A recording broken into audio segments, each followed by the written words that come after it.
Across the globe, justice systems are being reimagined through trauma-informed care, desistance theory, and neuroscience.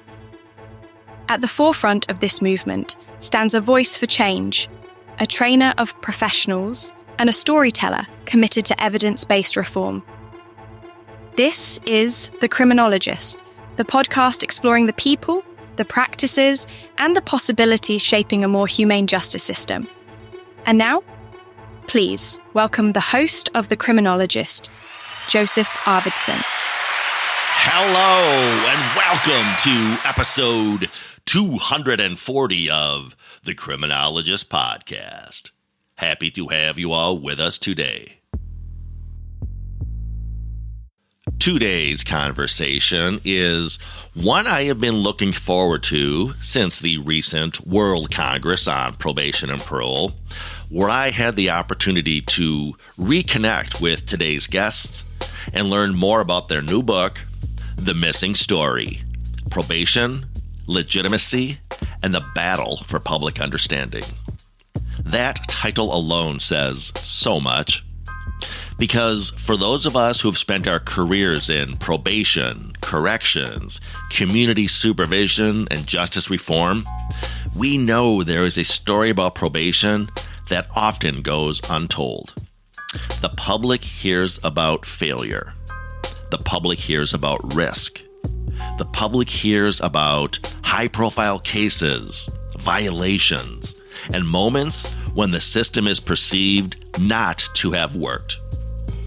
But what the public often does not see is the day-to-day work of probation professionals supporting change, building accountability, strengthening communities, and helping people move towards lives that are safer, more stable, and more connected. And that missing story matters. It matters because public understanding shapes political support. It matters because legitimacy affects trust. It matters because the way probation is described influences how probation is funded, how it is led, how it is practiced, and how it is experienced by the people under supervision. My guests today are uniquely positioned to help us think through all of this. Stephen Pitts has had a long and distinguished career in probation, spanning 5 decades. He has worked as a probation practitioner, senior manager, international consultant, and leader in evidence-informed practices and probation development. His work has taken him across Europe, Asia, Africa, and beyond, supporting community-based justice reform, international collaboration, and probation capacity building. Joining him is Imants Mozers from Riga, Latvia, whose work sits at the intersection of probation, communication, public relations, public understanding, and international justice reform. He has served as head of public relations for the Latvian Probation Service and has worked across European projects focused on communication, awareness raising, and strengthening justice systems. Together, Stephen and Imants have written a book that asks us to think more deeply about probation's public identity. How is probation understood? Who gets to tell its story? What happens when that story is missing, distorted, or incomplete? And what would it look like for probation to communicate its value more clearly? Not as a soft alternative, not as a hidden function of the justice system, but as a central part of public safety, rehabilitation, desistance, and social reintegration. This conversation connects deeply with many of the themes we return to often on this podcast: desistance from crime, professional identity, public trust, evidence-based practice, and the human work of supporting change. But today, we widen the lens. We're not only talking about the identity of the person on supervision, we are talking about the identity of probation itself. So with that, I am honored to welcome Stephen Pitts and Imants Mozers to the Criminologist Podcast to discuss the missing story, probation, legitimacy, and the battle for public understanding. Please enjoy our conversation, and I'll see you all on the other side. Well, welcome to the show, gentlemen. Stephen, Imants, good to see you both again. Why don't we start out with each of you giving a brief introduction to our audience, just a little bit about your background, sort of your career trajectories, and then we'll dive into some questions around the release of your new book here, The Missing Story. My senior friend and co-author, Steve, I think you should, be the first. I've got more to say than you, Imants, mainly because I started work in probation a very long time ago, 50 years or so plus. I sometimes tell the story, and it's a story because that also relates to the theme of our discussion here. I tell the story of how I lived outside a big prison down in the southwest of England. It was sometimes referred to, maybe unfairly, as the Alcatraz of England, because it was in a very kind of remote place. And the thing is, we used to talk about it. We had no idea what was going on inside. We had even less idea what probation officers did. And then there was a program on TV. And so this was more than 50 years ago. And it was called The Probation Officer. And it was a real gritty, proper program about the real life of probation officers, and more importantly, the real life of the people that we work with. And someone I knew became a probation volunteer, having watched that, and that person was my mother. And a little bit later, I applied to become a probation officer. I became probation officer. That's where it started. And without that program, we probably I wouldn't be here now chatting to you in this conversation. So, 50 years as a PO, mainly in London, and then a number of national responsibilities, reintegration, member of the original What Works team in England and Wales, What Works probation team. Then I led our international work for quite a few years. So that really introduced me to work in Europe, but not only in Europe, around the world too. I retired officially about 10 years back, but it was only an official retirement because I still do lots of other very interesting things. Been very involved in the World Congresses. I'm one of only two people in the world who's participated in all of them. I'm quite proud of that fact. And that's maybe enough. That's enough for an introduction, I think, and we'll probably come back and touch on a few other points a little bit later. But glad to be here. Thank you for the invitation. I have known you for years, Stephen, and I've known your work, but the prison story was a fascinating story. That's a great story of how you got into the field. That's amazing. And yes, of course, your international work, which is where you and I have crossed paths the most. Yeah. Imants, tell our audience a little bit about your backstory, if you will. So for me, if we need to count the years, so I've been around in probation just about 20 years in the probation field. But my responsibility, however, has been to dig in deep and to understand how to link the process that probation is responsible for and is doing their best to fulfill to the needs of society and other important stakeholders. Starting from top down, politicians, policymakers, and everyone else. Also, of course, all the criminal justice system chain. So I've seen the worst and the brightest days probation has had in the past 2 decades, especially in Latvia, but also outside. So I've been helping other jurisdictions, set up their image and really do not fall into the traps that, almost everyone can fall into. But that's, as Steve said, we can discuss those later. However, I want to also add to this that I've been in parallel very active also in commercial sector, meaning anywhere else, not the public sector. So actually been producing movies, That's one thing. I've been doing radio shows, but from a marketing and PR standpoint, I've been also freelancing with commercial sector. From small businesses, very creative, up to multi-million companies, and for me, the value behind of what I'm explaining now is that I can see the point in merging the knowledge two sectors have, and really doing my best now to help public sector. For now, it is probation, really to understand that the service you provide to your client, and in here open the bracket and say client is the one who is paying, so that we do not misunderstand this at this time that we're talking about the service user.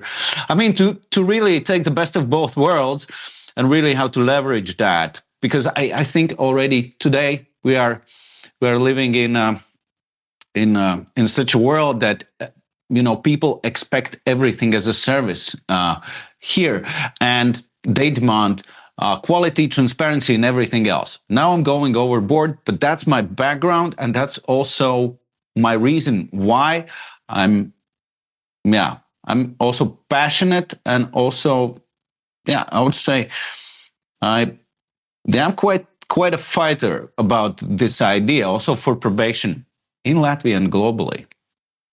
Well, and it's a noble fight to fight. When you were speaking, Imants, about your background, and you mentioned your experience with public relations. And Steve, you and I, or you rather mentioned the World Congress, where the three of us just were in lovely Bali. And true story, I spent the first couple of days at the Congress speaking with other thought leaders such as yourself. And I just kept telling people over and over and over again, based on what I was hearing amongst our peers, that boy, the field of probation really needs a public relations makeover. We just really need a public relations makeover. And lo and behold, before the Congress ends, Imants approaches me at a coffee break and hands me a copy of your new book, The Missing Story. And I thought, oh my gosh, talk about instant manifestation. Here we are. And then, of course, and we'll get into this, but when I cracked the book and looked at all the contributors, it was some of my favorite people in the field. So I can't wait to talk to you about this. Why don't we start with the title, The Missing Story? What is the missing story when it comes to probation today? And I guess I'll throw that out to either of you. Yeah, if I can say, I think it would be fair to say that this is a little bit mystical title, so that everyone who's reading that can really ask themselves, what is missing in your probation story? Metaphorically. That is one thing. But before, Steve, you go ahead, I really did prepare for this, to be to the point answer. So the probation story, the probation's missing story is the gap between what probation does and what society understands. So that is the missing story. Probation does have a story, but there is one story that probation has and the other story that the public has, if I may translate what I just said. And then the subtitle reads, Probation, Legitimacy, and the Battle for Public Understanding. So when you talk about legitimacy, what does that mean within the context of a probation system? During those many years that I've worked in probation in England and Wales, I've seen how probation has shifted. Sometimes it's been center stage or close to center stage. Other times it's been really on the periphery, and it shifted for all sorts of reasons. It's partly the political environment of the time, but it's also to do with funding. It's to do with public understanding. It's to do with media, a number of other points, and a lot of the time, probation hasn't been very clear in what it's about and what it means. And, one of the people that we talked to, one of the contributors to our book, Professor Fergus McNeill, made the point that even we ourselves, sometimes in the profession, aren't very clear about what probation is about. It's remarkable. Perhaps for listeners who are viewers who are in services that are relatively new, that might be a little bit hard to understand. But that's the case sometimes with old established services like my own. We all know what a hospital does. We know what a school does. educates our children. But what does probation do? It's not terribly clear. And as another of our great contributors, Dr. Salome Biko from Kenya, Commissioner of Prisons and Probation in Kenya, says, people cannot support what they don't understand. And people often do not understand probation, including even occasionally ourselves. Although I think that's really changing, and the World Congress is helping to change that. I appreciate the question. For a while, I thought I have smuggled in the word legitimacy in the book. Also, legitimize the importance of communicating probation. However, during the process of producing the book and also talking to people worldwide, well, the understanding really came back to me that everything was correct. Probation does not fight for applause or, fans around the world. What it fights for is really legitimacy. And legitimacy, can be established in only, one way, that you're doing a good job. That is the first and foremost.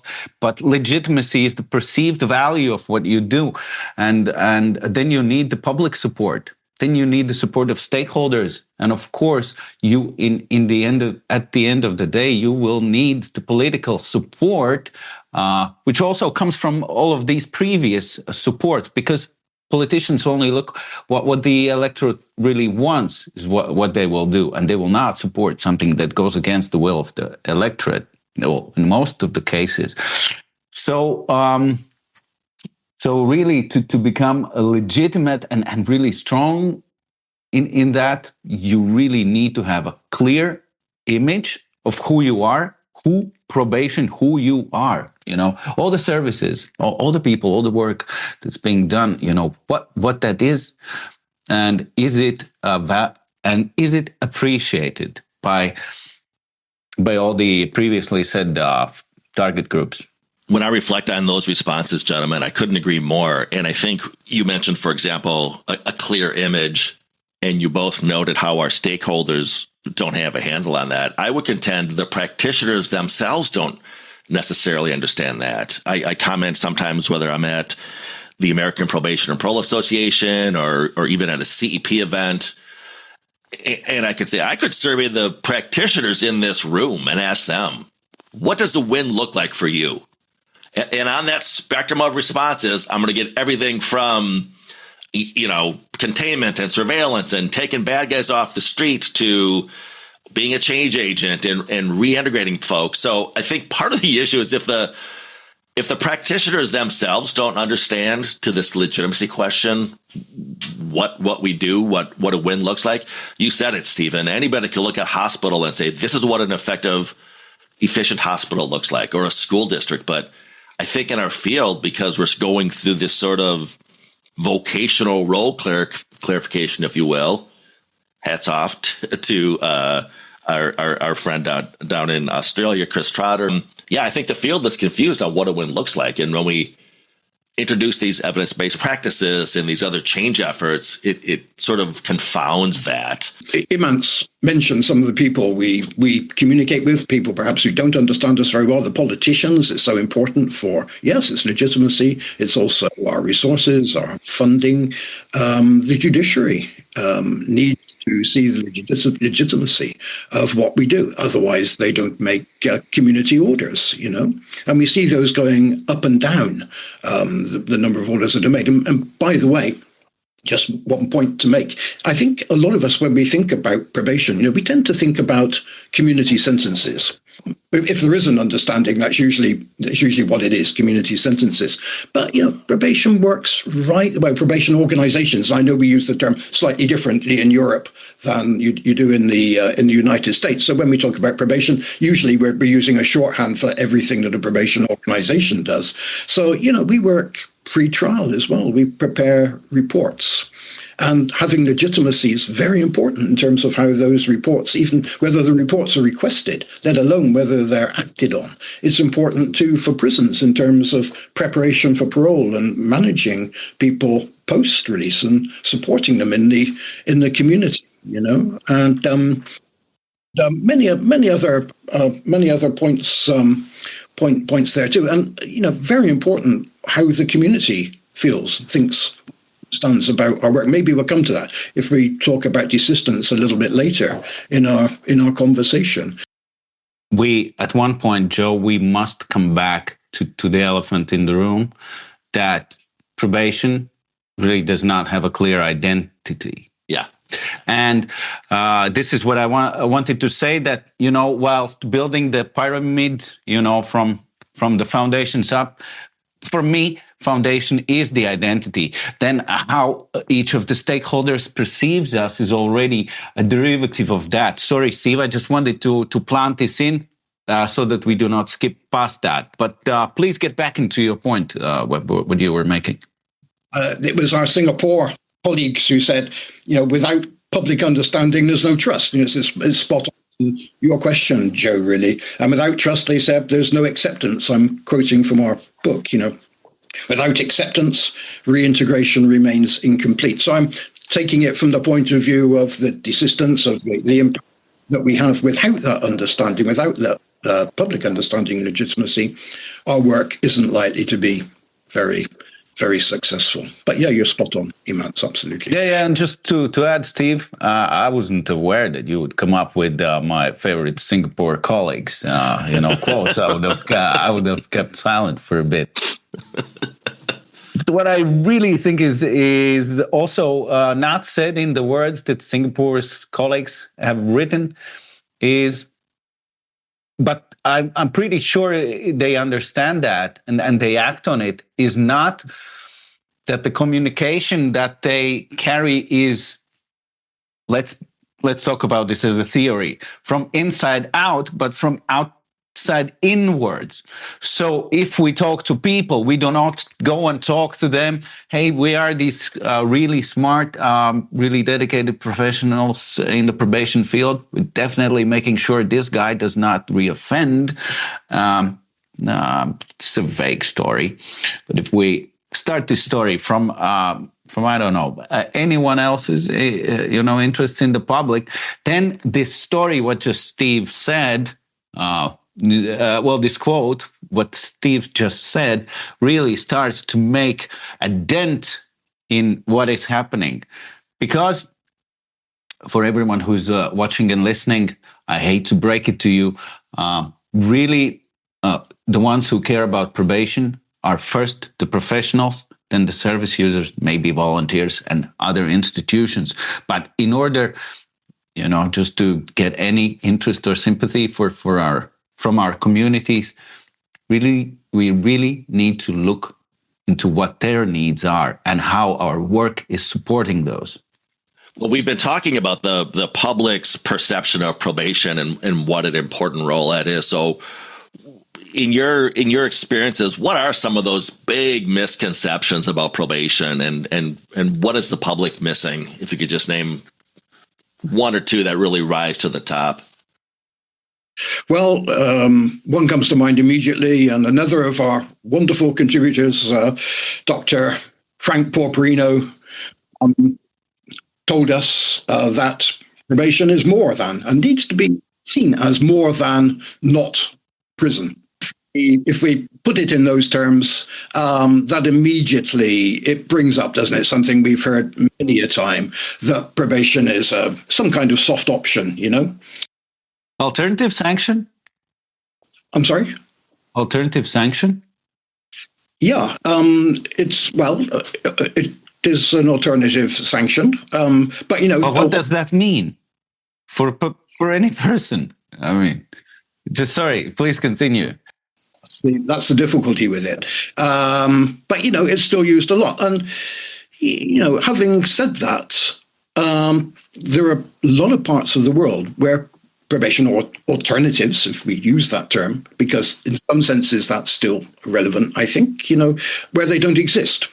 And then I think looking at the overuse of prison as a default, then I can understand that some of those early conversations about introducing community penalties can be seen as an alternative, because it is a direct attempt very often is to reduce the use of prison. But I think Frank Porpina's point is, of course, is absolutely spot on, that we shouldn't first and foremost present our work as an alternative to prison, because then it becomes seen in that light, rather than what it is, which is about accountability, about change in the community, about testing in the community, about support, about linking to the resources that really make a difference to people's lives and how likely they are to reoffend, and so forth. I really appreciate Frank for saying this, because I also said this to Steve, maybe also to Frank, that I will always pull this card out when I need to say that probation is a hard sell when you're selling probation. And in Frank's words, which could easily be mine as well, but I use Frank, as a strong, partner we're going in attack with now, is that probation should really start realizing that telling people how supportive the system and the professionals are in changing this criminal's life. Because for once, people they're not really interested in that, but not meaning to say that is, that's a no-go. What Frank is following this up with is something that I barely touched on earlier, is that why not talk to people how our work helps achieve their goals? Maybe from the simple factors, just safer, more inclusive, more prosperous communities, because less crime is really something that also affects economy and just well-being, anything around that. Why not come in from that angle? Because people pay their taxes to receive a service, just a good life, really a better life. And the fact that somebody is coming to them, and explaining how, what interventions, what super sophisticated programs are used with this offender, I think it is as intrusive into a person's life as for doctors to come on news and explain. Sometimes actually innovations for doctors is cool to explain, but really, once in a while come and say how they fixed a broken ankle. I don't mean this is a bad comparison. I think it is a good comparison in the way you communicate. You need to realize that, either it was president's ankle you were fixing, then it's worth the trouble. But let's talk about, why we have healthcare. And what healthcare gives to people. Why not have that approach? Yeah, spot on. This reminds me of my next question. Actually, it's a good lead up. Sticking with sort of the public biases or misconceptions, what are some of those aspects of probation work that the public almost never sees, but they should? Again, Imants, getting at more of your theme of sort of lifting up the hood and demystifying the day in the life of a probation officer. Just to follow on the last question, if I may, though, Joe, just on misconceptions. Sometimes there's the opposite kind of misconception, that we can solve every problem. That misconception comes about because sometimes we try to sell that. We're the answer to solving high risk crime, public protection, and of course we make a real difference. But it's not great to pretend that we can solve every issue, every difficulty, and if we do, that leads into difficulties. I think Steve really raises another point. Here is, even if we get our story right, we know what we do, and it comes down to how we present ourselves. So, how I would add something to what Steve said is you always have to remember that the 95, 96, 90% of success rate will never be discussed. However, the horrendous crimes the service users, probation clients have done will be discussed. And those will then become part of your non-existing or existing, not perfect identity as an alternative, as we heard, to prisons. So now we hear that this alternative is not working. I mean, I'm being very black and white here, but the public, unfortunately, these days is even more, biased and going into into black and whites of any situation. Therefore, I mean, I hope we can, at some point later on, also discuss maybe the narrative, maybe the stories, and maybe also the principles that we have to keep in mind when talking to public. Because everything what we say is going to come back to us, and we need to reassure that happens so. And also, let's not forget transparency. Joe, sorry, just dropping in things also so that I don't forget. No, that was a beautiful segue. I love it. And like you said, we do need to be more deliberate, I guess, about how we deliver that message. And I know you both talk about the importance of that narrative. So give us a glimpse, give us a flavor of what it looks like to be more intentional about how we tell that story and how we're more, like I said, thoughtful with how we shape that narrative. I want to follow through really with a couple of other comments from our book. Mm-hmm.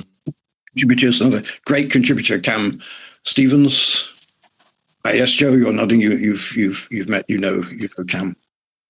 Well, ironically, Steve, if I could interrupt you, when I was reading the book the other day, I opened up to page 56, where randomly opened up the book to sit down and start reading, and I read this amazing quote: "People do not connect with systems; they connect with stories." Cam Stevens, director and founder, the Justice DAO over in the United Kingdom. Cam's been a friend for years, but yeah. Yeah, shout out, Cam. This is the good line. Yeah, this is the line we always hope for. I mean, I do. Yeah, it was quintessential. It nailed it. But go ahead, Steve. Yeah. So, but Cam, I mean, I'll just quote from him if I may. I can't do better than that. He says, unless, he's talking about sometimes the superficiality of what we might communicate, actually. And I think this gets quite complicated. It's worth reflecting on for a moment, too, because he says, unless what lies underneath, and he says trauma, identity, longing is addressed, nothing truly changes. This is where probation does its most important work. Yet this part of the story is rarely told. And our Singapore colleagues kind of said something similar as well. And yet at the same time, our Singapore colleagues talked about, and Imants was kind of touching on this, I think, just now, about having messages that are relatable, that aren't too complex. And both of these are true, I think, at the same time. So it's important not to oversimplify what we do. We work with people who are often have very difficult backgrounds, who are currently in very difficult situations. If we don't make that clear, then the public doesn't really understand what we're about. But at the same time, as our Singapore colleague said, they talk about second chances. And now we're beginning to talk about those here in England and Wales as well. I noticed very recently. They talk about their staff being captains of lives. They talk about unlocking the second prison as a way of explaining the difficulties that people encounter when they come out of prison. So, these are different ways of talking about the essence of what we do.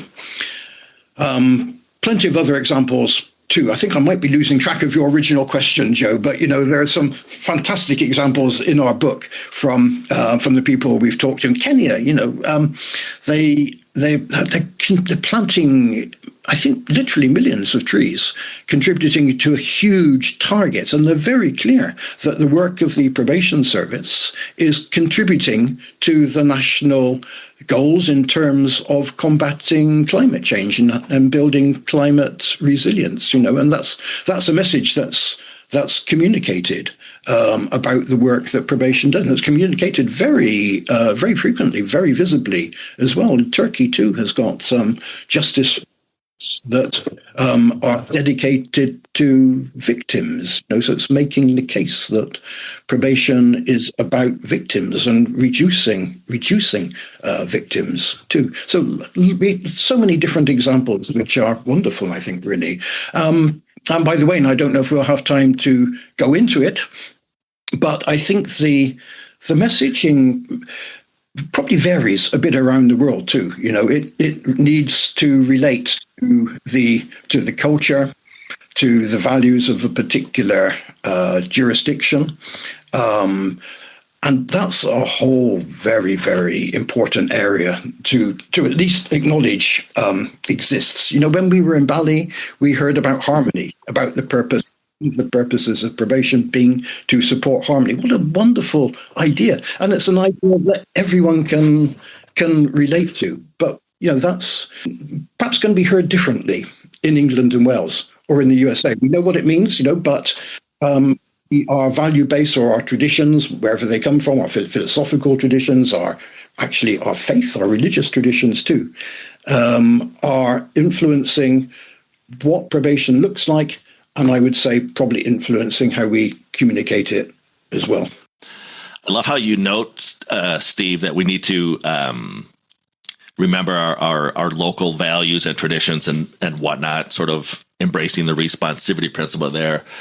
But as I was listening to you speak and throughout this interview, when we've been referencing our global partners, whether they're from Singapore or Kenya, I think for a lot of individuals, at least here in the United States, just the fact that there's these practices taking place around the planet also affects how we see ourselves. Sort of, I used to do a lot of work with training on risk assessment, and there's a process in the risk assessment protocols where you're reviewing the results with your client, and you tap into what we call normative feedback, sort of to jar their ambivalence around where they fall in the continuum. But I sort of use my experiences around the globe to shake the practitioner's cognitive dissonance around, okay, I know you think this is what's going on in the UK, but trust me, in Singapore, in Kenya, and it sort of helps them see, oh, okay, we're behind the curve on this, or, oh, this is accepted elsewhere. And I think sometimes it helps sort of soften that message, because ironically, people in corrections are so resistant to change sometimes.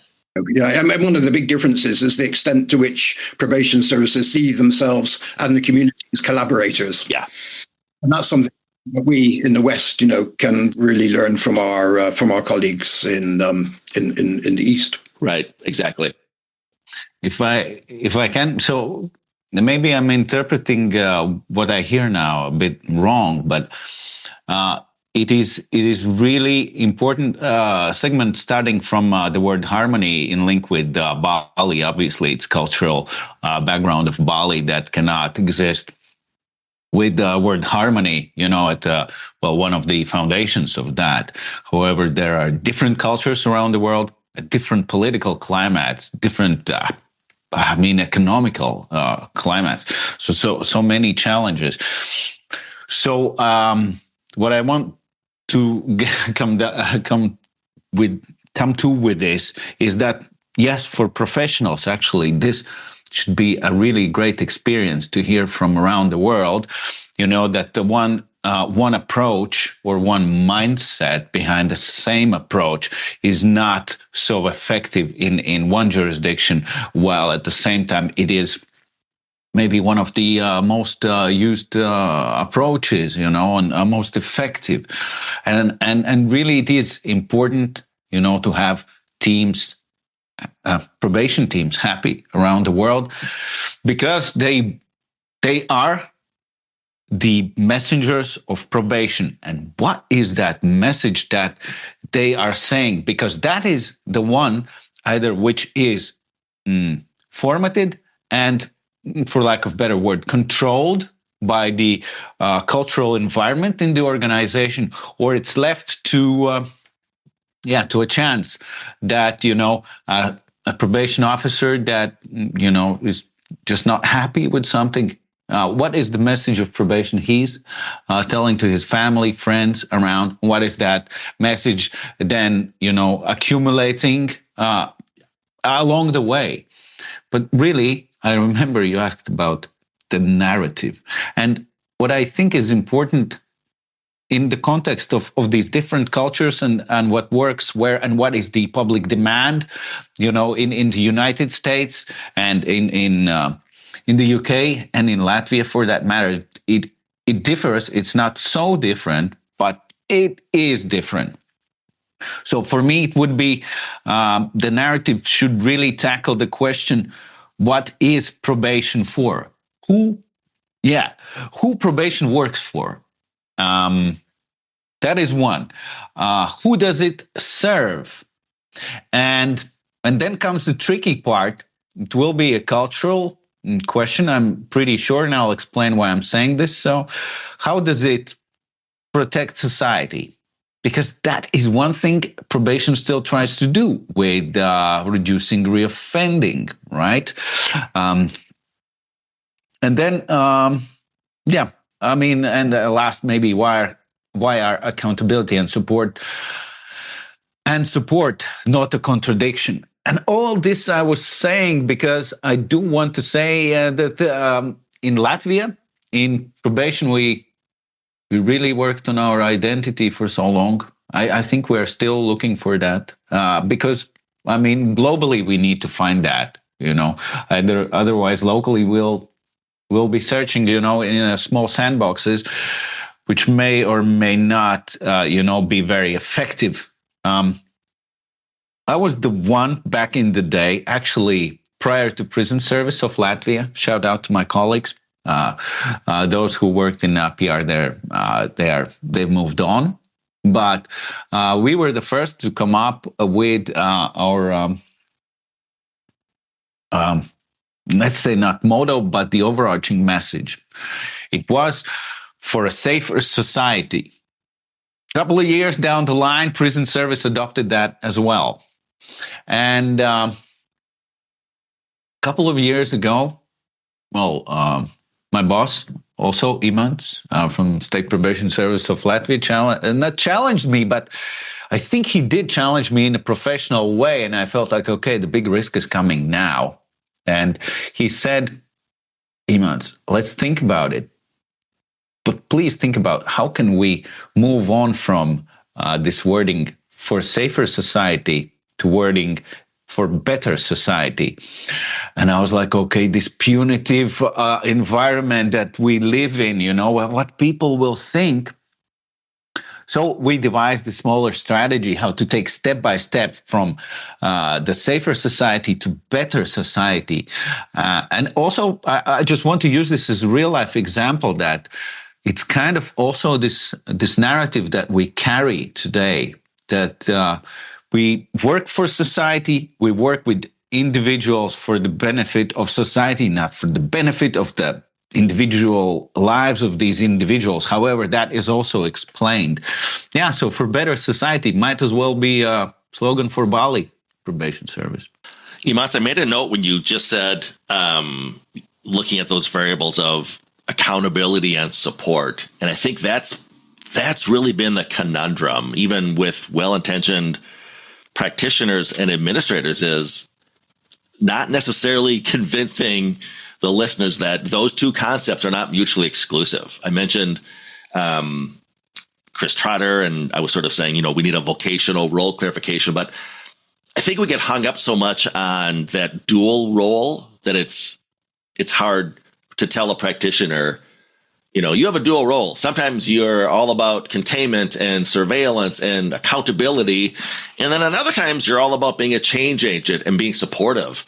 And I think when we present it to the practitioner like that, they just see those two hats. And in my opinion, at least, we're almost giving license to the individual to just embrace one of those two hats, right? And say, well, Joe said I wear 2 hats, and I'm just going to wear the enforcement cap 4 out of the 5 days of the week, and then maybe on Fridays to be a change agent.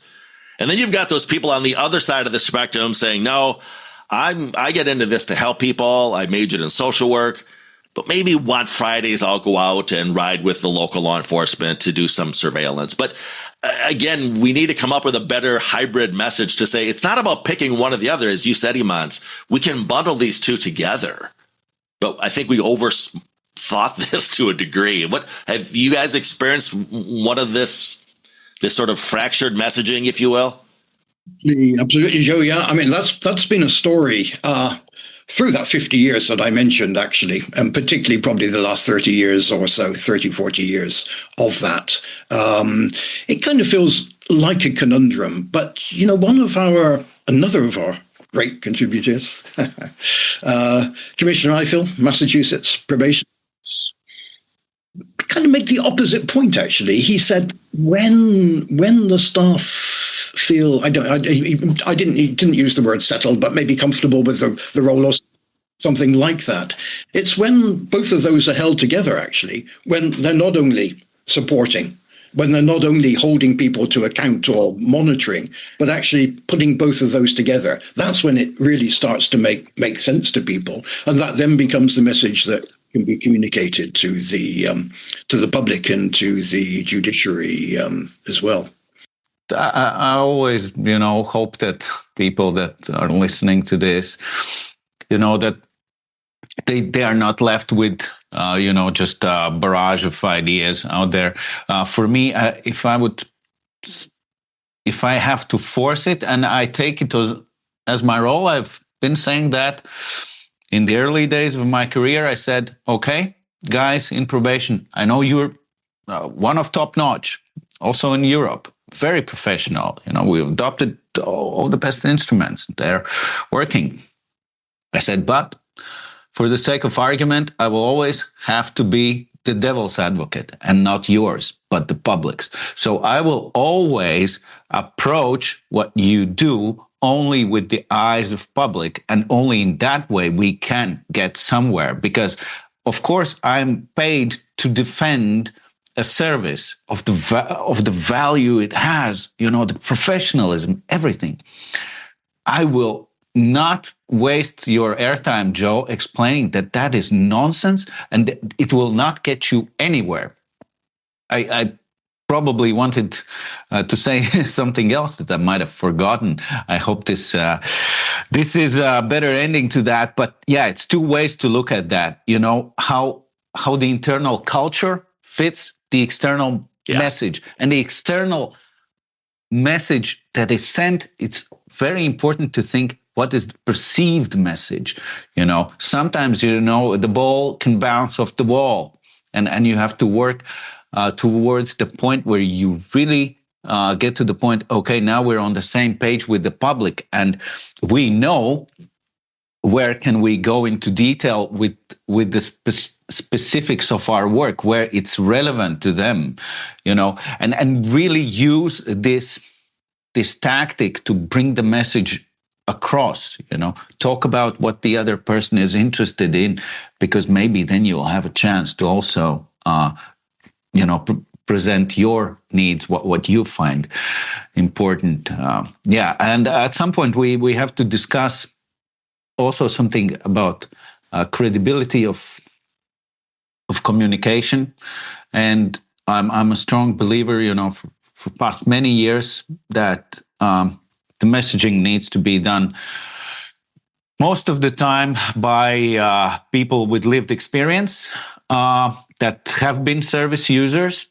They have to tell an honest, transparent story. It doesn't have to be a beautiful story. Probation was great. Probation solved all my life problems. Yeah. Now I'm eternally thankful to probation. No, what people believe in is truthful stories, transparent. And I also, what I want to say with that is also a kind of message I would like to send out is embrace the imperfection.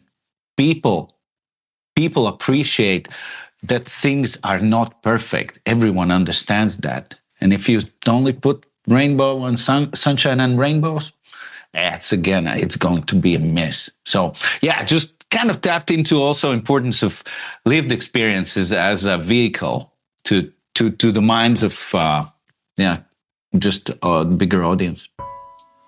And we are going to pause the conversation there for today. As you can probably tell, this was one of those conversations that could not be rushed.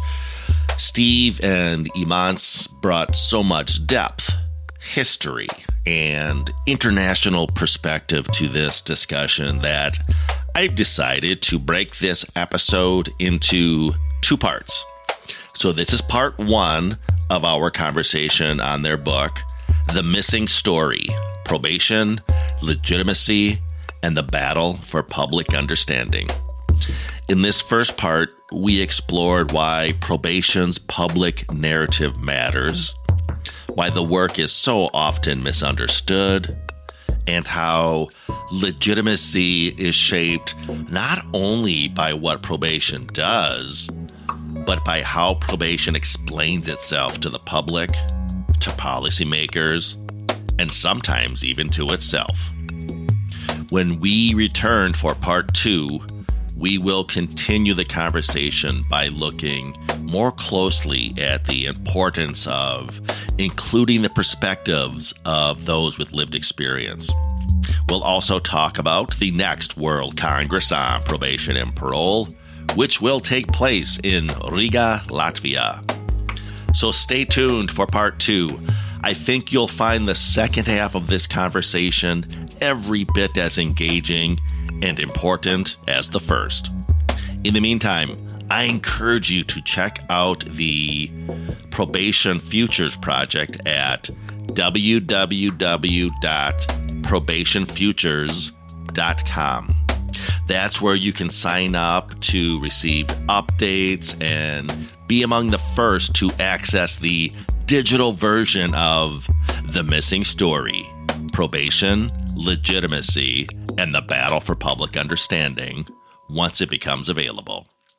The project also points toward more than 20 podcast conversations featuring probation voices from around the world, which is very much aligned with the spirit of this episode. And I love the way the project frames this issue. Probation's missing story is not simply about what probation does. It is about what probation means. It protects communities, supports rehabilitation, reduces reoffending, and helps create safer futures. Yet too often, probation remains misunderstood, undervalued, and under-recognized for the contribution it makes to society. This is exactly why this conversation matters. As always, thanks for listening to the Criminologist Podcast. And always remember, folks, there's no them, there's only us. We all know what a hospital does. We know what a school does, educates our children. But what does probation do? It's not terribly clear. And as another of our great contributors, Dr. Salome Biko from Kenya, Commissioner of Prisons and Probation in Kenya, says, people cannot support what they don't understand. The Criminologist Podcast is a production of the Paragon Group, LLC. For speaking engagements, training opportunities, program design, or interview requests, visit theparagongroup.llc.com. To learn more about the TIDES supervision model, a trauma-informed, desistance-based approach to community supervision, please visit the TIDESLLC.com. If you enjoyed today's episode, be sure to check out the Criminologist YouTube channel for additional content, including exclusive video interviews and international insights. Both the Criminologist Podcast and the Criminologist channel are brought to you by the Criminologist Media Group. Don't forget to give the show a 5-star review. And as always, thank you for listening.